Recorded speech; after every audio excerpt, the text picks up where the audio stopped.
This video is best viewed on a stereoscopic 3D monitor or with YouTube's cardboard viewing option.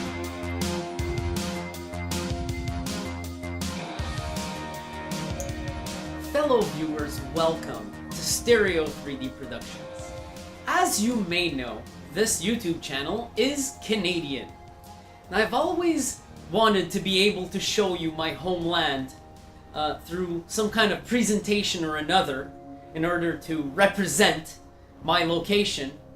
But I'm really excited right now to announce that The Forest VR, now available on Steam. If you own the game The Forest, you also have the VR beta available, is a very accurate simulation of living in Canada. So what we're going to do now is we together are going to go and explore my homeland of Canada by playing The Forest VR beta. So I'm going to go ahead and start a new game so I can show you how Canada is from the start of this demonstration. It's a very well known fact that Canada's climate and wildlife is pretty extreme. It's very difficult to survive in. One of the very common things we see in Canada is that 9 out of 10 commercial airliners crash in the forest. So the simulation starts off very, very accurately by showing us what happens every other 10-15 minutes in Canada. Now there is a business around salvaging crashed airplanes in the forest. We're going to talk about that as we go, because my homeland is not friendly to jet airliners. Yet another one downed. So let's go ahead and explore Canada, shall we? Really happy with this representation. If you go in the forest in Canada, take a little hike, be very careful not to get attacked by something. But if you manage to actually get around in a forest deep enough, you will eventually come across crashed aircraft, and it will look a lot like this. Almost exactly like this, actually. So this is a very, very accurate depiction. For some reason, our wilderness, some trees reach several kilometers high, and they tend to cut airplanes in half as they are flying. And it's a really tough situation to work in, right? Here we go. So what you do if you're on one of these flights and you crash deep enough in the forest, as a Canadian I know this, it's happened to me 6 times already. I've flown on airliners about 12 times, so you can understand the frequency at which this happens. But the first thing you want to do is just equip yourself with tools, whatever you can find on the crashed aircraft right off the bat is very important.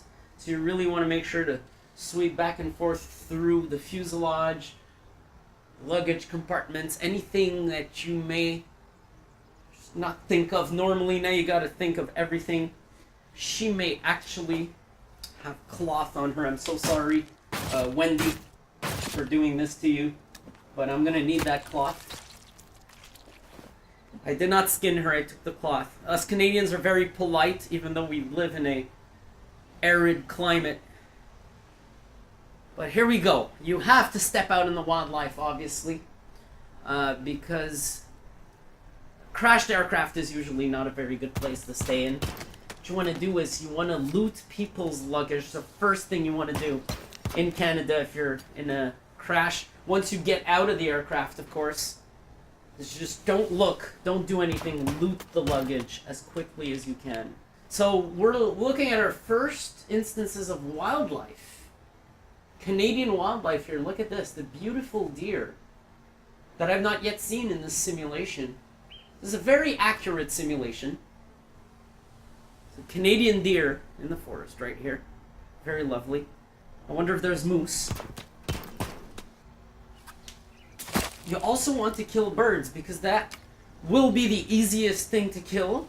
birds never fly away when you swing an axe at them, at least not in Canada. Canadian birds are very peaceful, kind of like the citizens of this country, and they tend to let you basically whack them with an axe. I wonder if it's the same about squirrel. Let's see. Yep, exactly the same. So I can actually get a skin out of the squirrel. Very important to collect squirrel skin and meat, apparently. So, there we go. I believe I've taken care of all the luggage I can find, unless the plane crash got some more scattered over here. I'm going to keep my bearings on this crash site, but we're going to go ahead and go and survive in the woods, as you must often do in Canada. Take a lot of precautions. Now, for some of you might say, oh, but if I go to Canada, I'm maybe not going to go on an airliner, so I'll take that precaution, and then I won't be in such danger of crashing and having to survive. Now, here's the deal. The reason why us Canadians are so good at survival is because we have to deal with this whether our jet crashes or not. Outside of each of our houses, this wildlife is almost identical. We have to deal with this even outside of our homes. So we're kind of familiar with everything that can happen. So what you want to do first is find a place that has one of the most important things you'll need to survive in the woods. Even though I picked up a whole bunch of drinks back there on the plane, those are not eternal. So I'll want to look for something to drink, really. It's that simple. Now, I've crashed about 6 times, I said, survived crashing about 6 times in the Canadian wilderness. So, obviously, you may understand that I recognize places. So I found a place that I already knew that was included in the simulation of my homeland of Canada. So I went ahead and decided to just follow my bearings and actually head for a place that I knew. I mean, they've done a really good job in the forest here because I recognize every little bit of this authentic location that we have in Canada. That, you know, I used to take a plane that was always on the same route and it would always crash right around the same place. I actually came in real life here twice to survive and not get eaten by anything in the wildlife. So the first thing you want to do when you find a location, so I'm going to actually select this place because I'll show you how it works here. They've really remodeled this so well that I can work it by memory. I can actually hop over these rocks here and visit the neighboring shore without doing too much work. And this also protects me from the wildlife. Should they come at me from one end, I just have to hop onto this shore and vice versa. So it's actually proven really, really trustworthy. Now I'm going to open my survival guide. Every Canadian carries one of these in their pockets. It's very important. If you are a tourist to our country, you're not handed like a tourism guide or a welcome guide. This is the book you will be given at the moment you cross our border to make sure we would like to make sure in our country that everyone, including tourists, survive when they come here. Like, we don't want you people coming here and having a bad time and dying, so we make sure that you have all the information you need. Also, with the high chance that your plane crashes, well, we want to make sure that you're well prepared for that eventuality. So you may notice, be careful when you pick up rocks in Canada, there's always spiders underneath them. Another accurate part of this simulation is very authentic simulation. There we go. Now, if you recall, earlier I actually killed some birds. So we're going to go ahead and cook these birds. I'm going to put some money in the fire because once you crash, money is no longer important. You can actually go ahead and burn it all. The Canadian government will actually refund the money to you.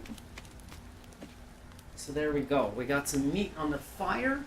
Now, this is not a stereotype. We do this all the time in Canada. I mean, every day I have to get out and cut at least 4 trees by hand to finish building my house. And in the winter, we like to cut down more trees because we use the trees to strengthen our igloos. Because an igloo you'd think is all snow and everything, but it's not. It actually takes a good deal of lumber to straighten the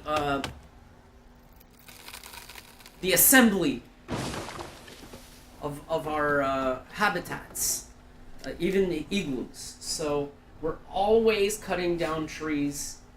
We're kind of like human beavers, basically. That's as if we are in Canada. And right now, I mean, this is Canadian summer. This is like totally tropical weather for us. It is a little cold during the night, but it's pretty much, you know, there are some places on this map where you can freeze to death, but very tropical. Very, very tropical. So here I have a hunting shelter and a log cabin. I'm going to start with the hunting shelter here. And I'm going to give myself, with this hunting shelter, a view on the water. And I may not want to take it too far in. There we go.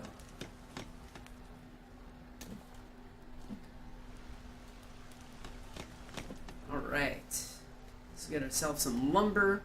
So far the simulation is just unbelievably accurate.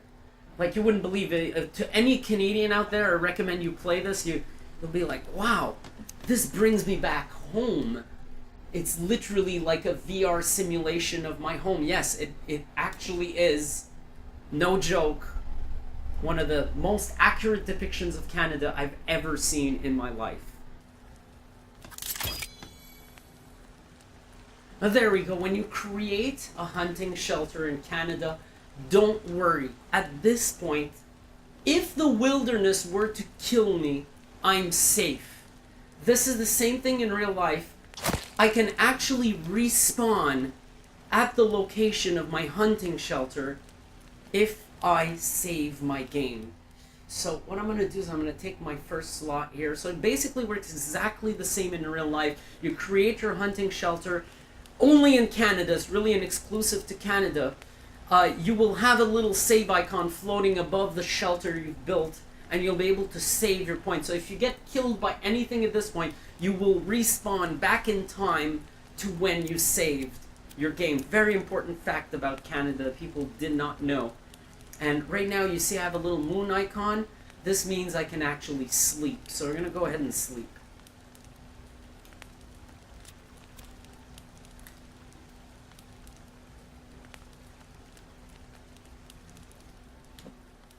There we go. I've survived the night. Now, I'd like to bring a bit of criticism. This is a lack of realism on their part as far as Canada goes. That is not how we sleep. You don't press a button and wait. Although you can do the spawn thing and just awaken, resurrect, kind of like Jesus at your hunting shelter, we cannot sleep an entire night in only a few seconds. So that is really something, I guess, was made a little simplified with this game.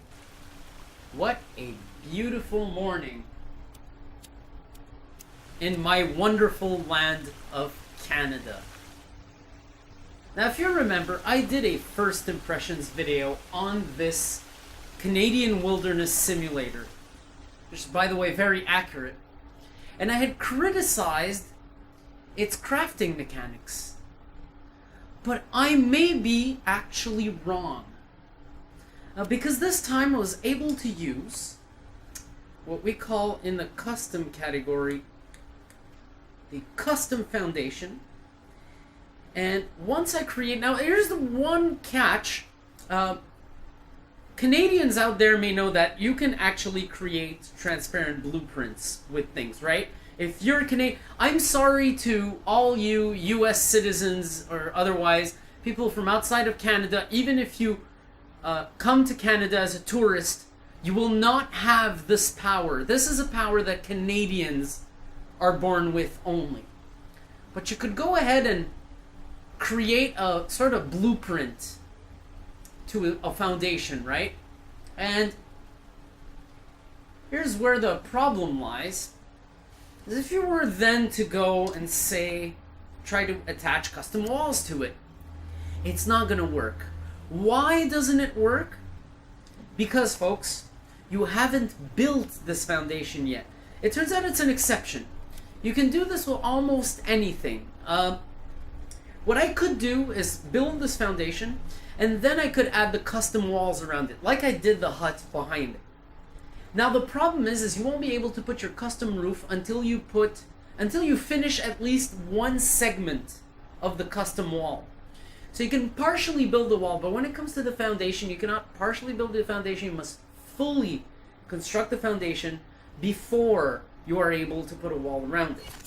So that got me a little confused because as a Canadian, I was born with the ability to create blueprints without having to pre-construct any part.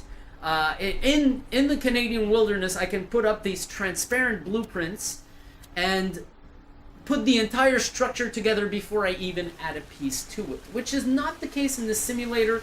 A little bit of criticism, but I gotta say, it's a lot better than the criticism I had to give it the first time I played it, where it's mostly that it's not clear, because had I known a few things up ahead of time, I would have actually done a way better job of my construction. Unfortunately, well, we can't have everything in one shot, can we now? So that's what we do in Canada.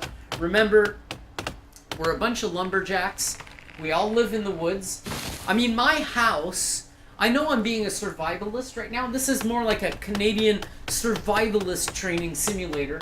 But my house looks a lot like that. The place I live in right now is just a very large log cabin. And the reason why you can't see logs behind me is because the walls are actually plastered in. I mean, we're not in the Stone Age anymore. We've evolved our construction techniques a little bit. But it remains that from the outside, my entire apartment building looks like a log cabin. And look, some of you will say, oh my god, you've said what your building looks like, you're gonna get doxxed. Unfortunately, not they all look like log cabins. If you come to Canada, you'll be very confused. Sometimes the handwriting on the addresses are really, really bad because they're basically hand-carved addresses. Now, just like in Canada, sometimes trees will take about a few hours to cut for some reason. I'm not too sure why this is taking so long. Come on! Cut, you piece of shit. Yeah, this is, I don't know why, and sometimes it really comes down quickly. This is probably just an aspect of the simulator, again. So I gotta be careful here. Canadian wilderness, not friendly. Especially not in this simulator, which trains you for when you crash in an unknown place. I mean, our log cabins are in a city where things are controlled, it's safe. And there we go. I even have a few sticks I can pick up. We'll go ahead and do that. If you're walking in the Canadian wilderness, even if you're not lost, I always recommend picking up sticks. Now, another bit of criticism I had given this simulator, this Canadian wilderness simulator, at the first impressions, that I may have been actually wrong about, is the following. Check this out. I complained that when I put up the structure, it boxed me in. It gave me no choice but to be pretty much trapped in. This is because I can actually select the wall with my right hand like this, make sure I'm looking and pointing at it, and then with my left hand, I can change. I can cycle each segment's type for wall, wall with window, wall with door locked on the inside, or wall with door locked on the outside. So right now what I may want here is a wall with a door locked on the outside, and that's it. And then if I go get the log that rolled down and keeps getting away from me like that over here, at it, I will be building a wall with a door locked from the outside. So slowly but surely, this cabin is coming together correctly. So I was wrong about my assessment on a few of the things, but I do wish, and just like true Canadian building, that you can make the entire blueprint before you even put in a single piece. I guess this was for the simulator's challenge purposes. I've only crashed 6 times, so maybe there's some things I don't remember. Maybe when you've crashed from an airplane, you lose a bit of your superpowers, your Canadian superpowers, and you absolutely must finish your foundation or in order to be able to snap walls. And you also must finish at least one wall segment before you can actually attach a roof to it. Now, if you're Canadian, you know of our national dish, which is campfire cooked lizard. It's very delicious. I know I've had bunny earlier and some bird, but bird is just because birds are very easy to air kill. I mean, a lot easier than any other animal in the forest. But our delicacy in Canada, the main ingredient you wish to eat if you visit, is sort of weird scuffed iguana meat. It's absolutely delicious, an absolutely unique Canadian delicacy that you just simply won't find elsewhere. So, as you can see, I'm hungry. It's lunchtime, it's high noon, and even though it does get warmer, it still is a Canadian climate, so it gets pretty tough out here. Since we're expert lumberjacks in Canada, a very simple lesson on how to cut down a tree. I'll give it to you straight up from a Canadian here. Best lesson you'll ever get. So you don't have to whack like a crazy moron. Now, you really don't have to do that. The way we do it in the wilderness is you need to save energy, right? You go gentle. You go gentle. Just tap that tree.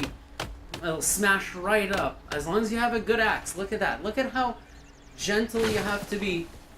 No force applied, and the tree will basically cut down as easy as that. And you're not going to sweat, you're not waste energy, because we already spend a lot of energy cutting, but actually carrying the wood. So we don't want to waste even more energy cutting the trees down themselves when we just simply don't have to. So my suggestion is just gently tap those trees as gently as possible. And this simulator has it as realistic as possible. Cannot praise them anymore for this. They've done a really, really good job with that. With my truck. Yeah!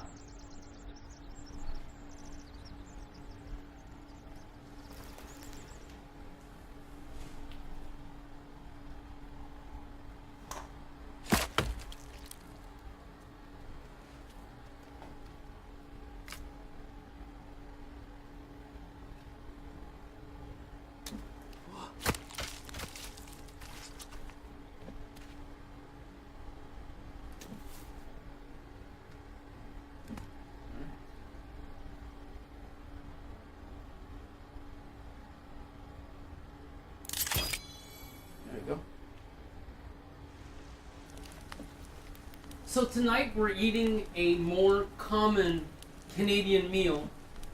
We're basically going to be eating rabbit because I did build a trap and I was able to catch one, so why not have some rabbits?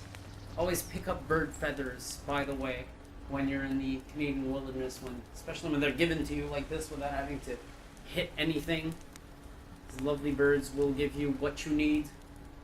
Oh, and we've caught a lizard. Sorry, buddy. I'll go ahead and let you go.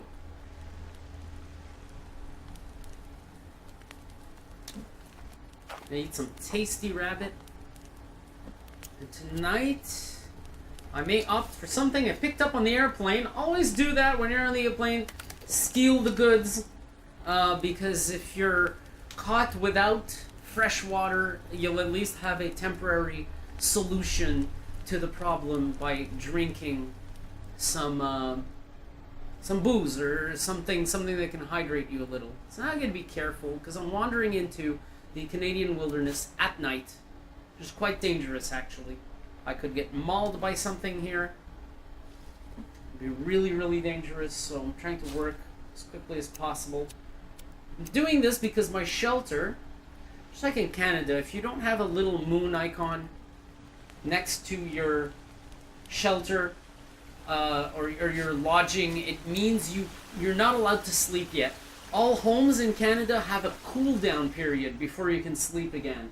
So once you sleep, it makes you wait about 12 hours, maybe a little more even.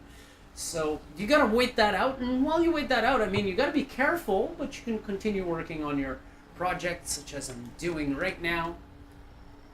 And as long as you're careful, you're not gonna get devoured by anything. Oh no. The wilderness here includes cannibals, and these guys can be quite a hassle. This is also why you need an axe when you go in the Canadian wilderness. There's not much you can do about these retards. They will keep coming and harassing you, and if you don't kill them, they're gonna destroy your shit. Ah, that's right, that's right. That's right. We'll be careful, make sure there aren't any more. And I'm going to carry the body in the water. Now you may see there's another one down there. It might be gone. But I dispose of the bodies to discourage them from gathering. Because if you leave one body lying around, the other stupid cannibals are going to find. So this is probably the worst part of Canadian wildlife that is not well known. It's a government cover-up. Because our government's kind of embarrassed by the fact that our forests are covered in fucking cannibals. But that's it. We really have to take care of that problem and just basically fight for our survival. Now, good thing they're not in the city, but if you crash, if your plane crashes in the middle of a forest, it's really the worst case scenario for these guys. You're bound to run into one, and you really need to take care of them. What I like about this simulation software is they really got the cannibals down to a T. I mean, they are incredibly threatening, and you are to fight for your life at night, which is pretty much how it is in Canada. If I wander, even if I'm in a city, right, with my log cabin apartment, if I wander too far from it, I have to fend for my life, even near the city. So right now I think I'm going to call it a night, and I'm going to sleep, which makes the cannibals actually go away. And we're just going to sleep and wait till morning and take care of things in the morning where there is guaranteed to be less cannibals. So we have our breakfast right here. So I'm going to go ahead and take care of breakfast here.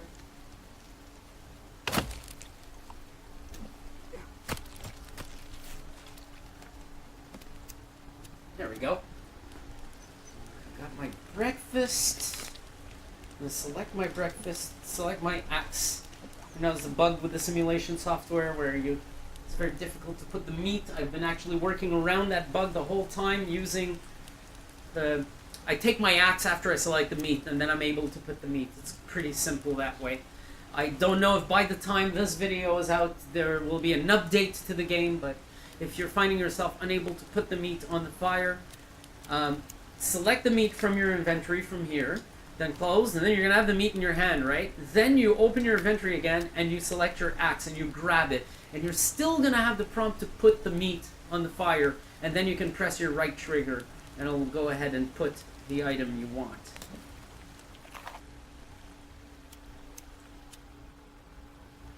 Ah, realistic Canadian rainbow. Isn't that beautiful? It just rained in Canada. I bet you there's a pot of gold at the end of this one, just like our rainbows have. All Canadian rainbows are known to have a beautiful pot of gold at the end of them. Oh, Canada, our home and native land, true patriot love, in all thy son's command. This is to scare the wildlife away, by the way. They um, they know that a real Canadian is there because he knows the lyrics to the Canadian anthem, national anthem, and that actually scares them into knowing that you're a true survivalist because you're a Canadian. So that does help. So you'll often hear Canadians walking in public, which our cities look a lot like this. There's just a little less trees than that, and there's a whole bunch of log cabins around. But you'll often hear Canadians while in public walking around just proudly singing the national anthem. We're just like that. We do that all the time.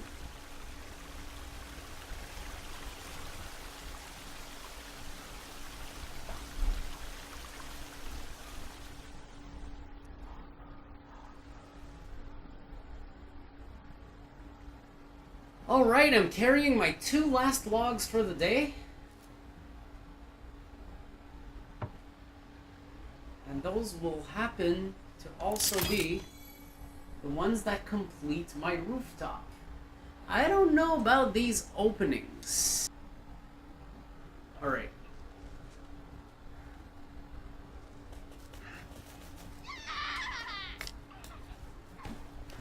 I have a bit of a situation at my new home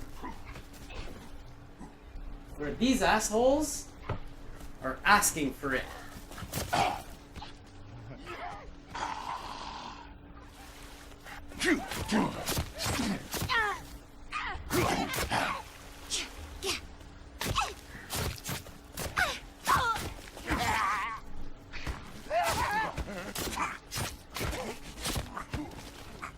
Hey.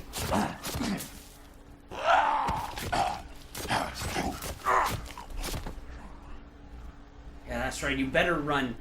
Fucking cannibals. Always destroying our creations. Oh, he's not running. He's coming back. I can take him.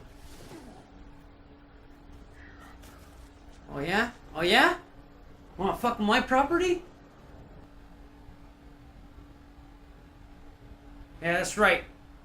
Run away, pussy. Run away. Don't you dare fucking come back.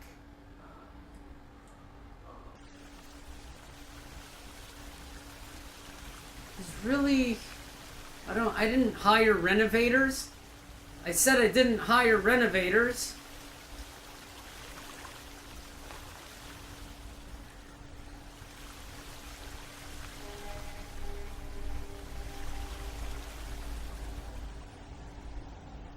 I did not hire renovators.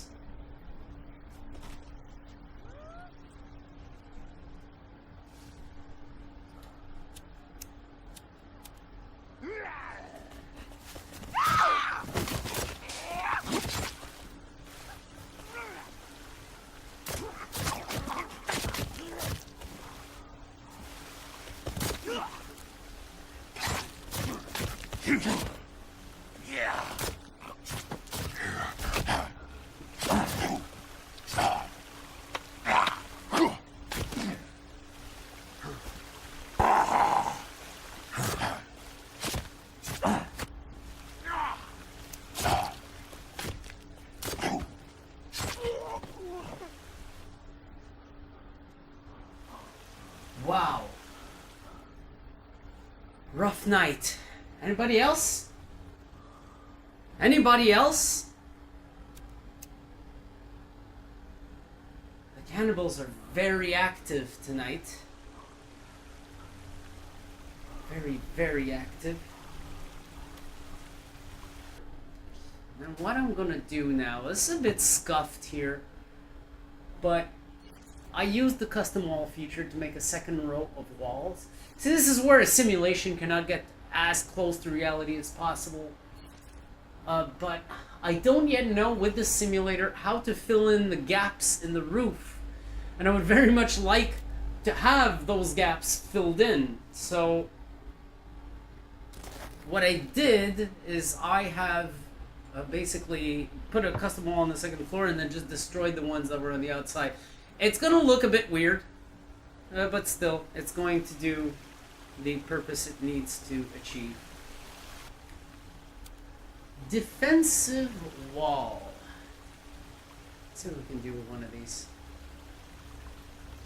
I know that we can start it here and extend it.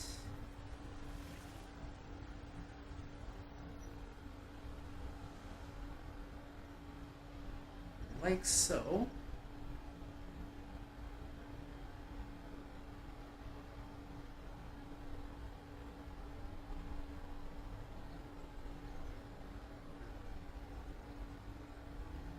This is going to be a long construction project. So there's going to be another episode of this specialized Canadian Wilderness Survival Guide by Stereo 3D Productions.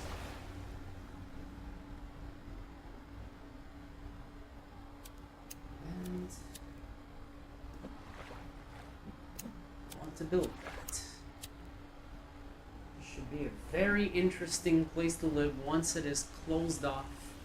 And what I wonder now is how many pieces of wood. Oh, it's all in segments of 5. Alright, good. So as I build it, it will close off. And yeah, it looks like the reason why I have a lot of wildlife coming my way is because they happen to kind of maybe live there. So I'm just going to do something to piss them off. Also, I would like some cloth. Thank you very much.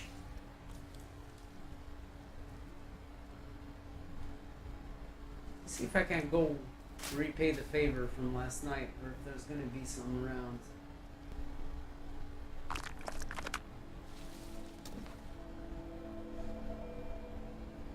Oh. One of the passengers in the crash had something pretty deep to express. So I'm surprised I can't actually attack their structures or set them on fire. That would have been funny. No, apparently cannot attack these structures. So I'm coming to return the favor to these goddamn cannibals by just stealing their shit, basically. It turns out that they don't appear to be here at daytime, so I'm just gonna go ahead and fuck their shit up a little bit. You know what sucks though? I can't do this. I can't actually smash their shit. They can smash mine though. So it looks like I'm changing clothes here.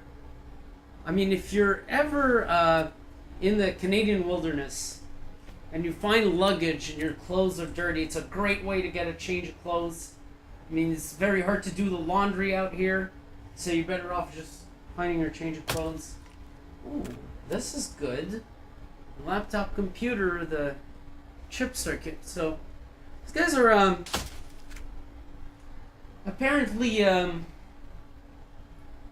well, they take the computers. I don't think they're smart enough to actually use them, but that's an interesting thing to see. And of course, if you're ever in the wildlife and you have an axe and you see a laptop computer, all you have to do is whack it and you will be given a perfectly cut generic circuit board. This is not just for people in the Canadian wilderness. It's basically any laptop. If you want a generic functional circuit board that is perfectly intact, just go ahead and whack a laptop with a plain axe and you'll actually get that. So this is ugly. I disapprove of that. But what I like is the fact that I get to return my appreciation for all this. Just really show them how much I am so happy that they came to my place and took a few whacks at my shit. Is this a passenger? Oh man. Oh man. I just want to assure you that this simulator is trying to add a shock factor.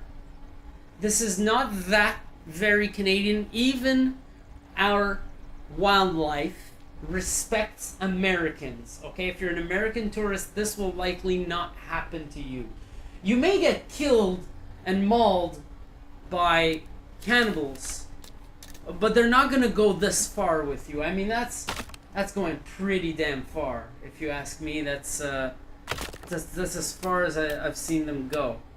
So cans of soda, very good. I don't know if that's beer or soda, but I'm gonna take it.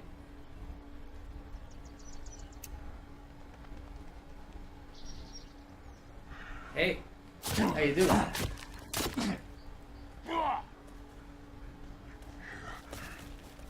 Yeah, that's right. That's right. That's right. Don't you come back and whack my house. Hey, what do you think of me doing that to your shit? Huh? What do you think of me doing this to your shit? Huh? You like that? You like that? You want some? You want some of this? You're looking like you a lot want some of this. Come get some.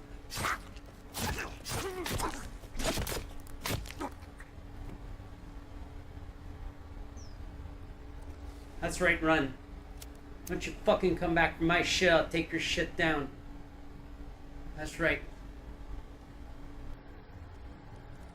Alright folks, you are watching Stereo 3D Productions and this very special Canadian Wilderness Survival Guide using this very special simulation software known as The Forest VR Beta. Extremely realistic, down to a T. It's got everything about Canadian wilderness. And I will do more of these guides, but today we covered the main basics. First off, the fact that 9 out of 10 commercial airliners that fly over Canada crash. This is a very important thing to know because you're almost certain to crash if you're flying over a country even though you're intending to go somewhere. So if you do now, by watching this video, you'll know how it starts off, how to find your way. We've learned that first few things you have to do is a small hunting shelter and also a fire in order to go ahead and cook your meat. So there's just a few basics that people miss sometimes, and we have some tourists that actually their plane crashes and then they actually are deceased after only a few days because they do not know these simple basics that I'm showing you right now. So those of you who've seen this video right now, you have a greater chance of survival if your plane crashes in the Canadian wilderness. So it looks like I'm going to have company, unfortunately, on both ends, or at least the cannibals on that side are not causing too much of a problem, but I'm seeing light over here. I think I'm going to get some visitors tonight. I'm not entirely sure. Try not to attract too much attention and keep that for the next part of our guide. So far I'm just trying to feed myself, get enough food to get through the day and night. But no, these guys, I told you I don't want any salesmen, especially not at night. Get the hell out. Come here. That's right, loose teeth.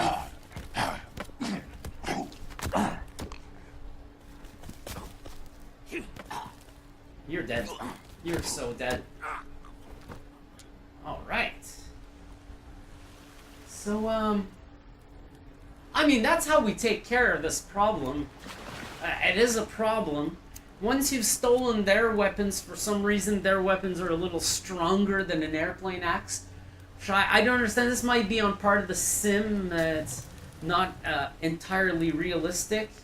But, I mean, I take what I can get, right? I take what I can get. Some things are extremely realistic. Some things are almost there. Good enough to practice survival in the Canadian wilderness. That's about it. Thanks for watching, folks. I'll see you next time.